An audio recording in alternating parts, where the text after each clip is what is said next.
Les abdominaux traditionnels vont jamais te donner un ventre plat, alors laisse-moi t'expliquer quoi faire à la place.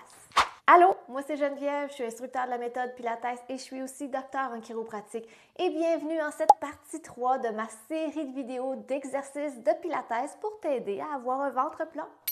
Alors n'oublie pas d'ajouter cette vidéo-là à tes favoris pour les mettre avec les autres vidéos de la série. Faire des abdominaux traditionnels qu'on appelle des crunchs est définitivement pas le bon exercice à faire si tu veux ventre plat parce que ça va pas aller faire travailler les muscles profonds de tes abdominaux qui, eux, vont aider à avoir un ventre plat, mais ils peuvent nuire et même empirer un problème qu'on appelle la diastase du grand droit parce qu'en faisant des crunchs, ça va augmenter la pression abdominale. Donc, s'il y a plus de pression sur les organes, ça peut venir augmenter cette séparation. Alors, l'exercice que je vais te démontrer va être non seulement sécuritaire en cas de diastase des grands droits, mais il va être plus efficace en venant travailler les 4 côtés de ta boîte et cet exercice-là s'appelle le piston.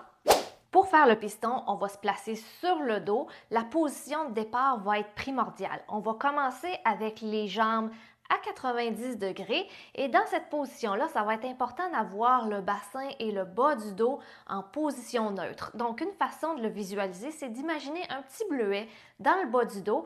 On veut légèrement écraser le bleuet, mais on ne veut pas complètement faire du jus avec. Alors, on veut juste faire une légère pression parce que l'autre chose qu'on veut éviter, c'est d'éviter le creux du bas du dos. Alors, on active les abdominaux profonds en venant tirer le nombril vers la colonne vertébrale.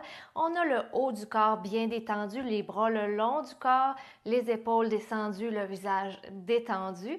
Et là, on va évidemment respirer avec notre respiration diaphragmatique. Donc, inspire large dans le dos et à l'expire, c'est là qu'on va amorcer les mouvements. L'exercice du piston va se faire uniquement avec les jambes. Alors, toute la stabilité va être extrêmement importante au niveau du bassin, du dos, du haut du corps. Alors, on inspire en descendant, expire en remontant.